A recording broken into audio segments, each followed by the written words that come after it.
Hello प्यारे बच्चों, इस वीडियो में हम कक्षा 10 गणित करें अध्याय 3 दो चर वाले रैखिक समीकरण युग्म देखेंगे, जिसमें प्रश्नावली 3.5 का हमारा प्रश्न संख्या 3 है।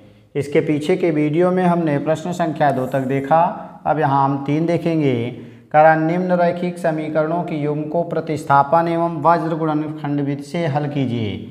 यानी दो विधियाँ हैं, एक प्रतिस्थापन विधि से हल करना है, दूसरा हमारा वज्र गुणनखंड विधि है।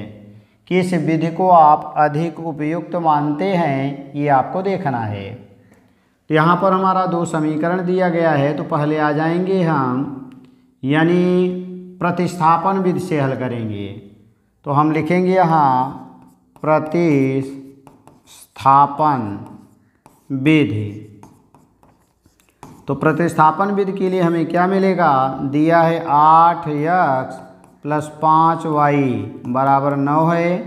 दूसरा समीकरण हमारा है 3x + 2y बराबर 4 है। इसको 1 बनाएंगे और इसको 2 बना लेंगे। अब 1 से हम x का मान निकाल कर दूसरे में रखेंगे। चाहे 1 से निकालेंगे तो 2 में रखेंगे, 2 से निकालेंगे तो 1 में रखेंगे। मान लीजिए हमने समीकरण 2 से निकाला, तो आगे हम लिखेंगे कि समीकरण 2 से, तो हमारा समीकरण 2 क्या है, 3x है + 2y है और ये बराबर हमारा 4 है। यदि x का मान निकालते हैं तो y को पक्षांतर करेंगे, ये प्लस है माइनस बन जाएगा। 3 का गुणा है भाग बनेगा, तो x बराबर होगा 4 - 2y, 4 - 2y और बटे 3 होगा। इसको हम 3 बना लेंगे। इस मान को समीकरण 1 में रखेंगे, तो x का मान समीकरण 1 में रखने पर, तो हमारा समीकरण 1 क्या है, 8x है और + 5y है बराबर 9 है।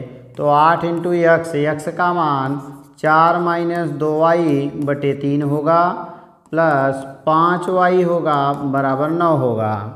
8 का अंदर गुणा करेंगे तो 8 × 4 = 32 बनेगा, -8 दूनी 16y बनेगा और इसका तिर्यक गुणा हो जाएगा तो 5 × 15y बन जाएगा।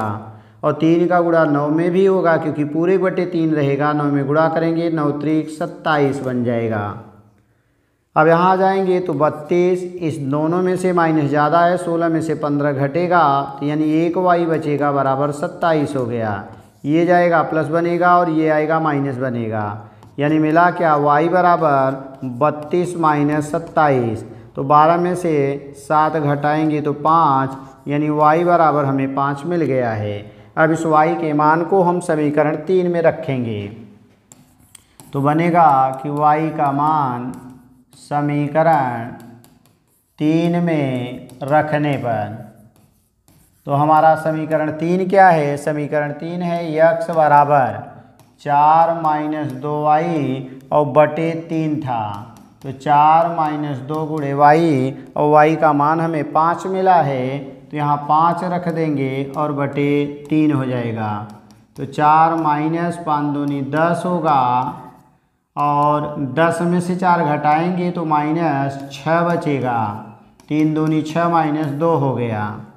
तो हमें x बराबर क्या मान मिला, तो x बराबर हमने पाया -2 और y बराबर हमें क्या मिला, y बराबर हमें 5 मिल गया।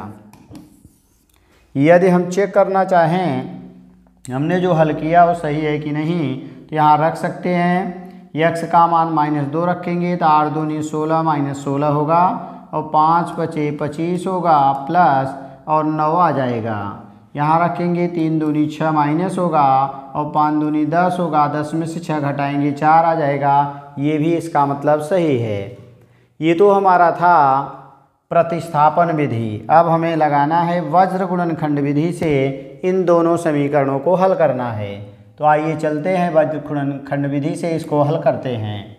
तो हमारे पास दो समीकरण हैं, एक है हमारा 8x + 5y और ये बराबर 9 है, और दूसरा समीकरण है 3x + 2y है और ये बराबर हमारा 4 है। इसको हमने 1 और इसको हमने 2 बनाया था। वज्र गुणनखंड विधि के लिए हम x बराबर y लेते हैं और चूंकि बराबर के राइट साइड में है इसलिए हमारा -1 होगा। अगर ये बराबर के लेफ्ट में होता तो यहाँ हम +1 लिखते। तो यहाँ मान आएंगे तो हम x के नीचे लिखेंगे y और -1 के, तो x के नीचे लिखेंगे, x को ख़त्म कर देंगे तो बचेगा 5 2 9 4। तो यहाँ बनेगा 5 2 9 और 4। ये दूसरा वाला मान अगले में फिर से लिखा जाता है तो 9 4 हो गया। y के नीचे लिख रहे हैं तो y बंद करेंगे, 9 4 लिख चुके हैं, 8 3 बचा है तो यहाँ हम 8 3 लिख देंगे। अब ये 8 3 अगले में फिर से लिखा जाएगा और हम अचर पद के नीचे लिख रहे हैं, इसको बंद कर देंगे तो 8 3 लिख चुके हैं, 5 2 बचेगा तो यहाँ हम 5 और 2 लिख देंगे। अब हमारा काम होता है तिर्यक गुणा, और दूसरे पद में जब हम गुणा करते हैं एक चिन्ह और माइनस ले लेते हैं। यहाँ बन जाएगा x बराबर है y और यही बराबर -1 है। तो हमें क्या मिला, 4 5 20 मिल गया और 9 दूनी 18, ये +18 है लेकिन एक माइनस का गुणा करेंगे तो -18 बन जाएगा। इसी तरह से आएंगे 9 त्रिक 27 है और 8 चौक 32 हमारा +32 आएगा, लेकिन एक माइनस का गुणा करेंगे तो -32 हो जाएगा। फिर नेक्स्ट आ जाएंगे 8 दूनी 16, फिर हमारा प्लस आएगा लेकिन हम एक माइनस का गुणा करेंगे माइनस होगा और 5 तिहाई 15 बन जाएगा। यहाँ बन गया x/2 हो गया, यहाँ बन गया y/, इसमें से इसको घटाएंगे तो -5 मिलेगा और -1/16 में से 1 घटेगा तो +1 आएगा। पहला तीसरे के बराबर करेंगे तो x/2 बराबर -1, तिर्यक गुणा करेंगे तो x बराबर हमें मिल जाएगा -2।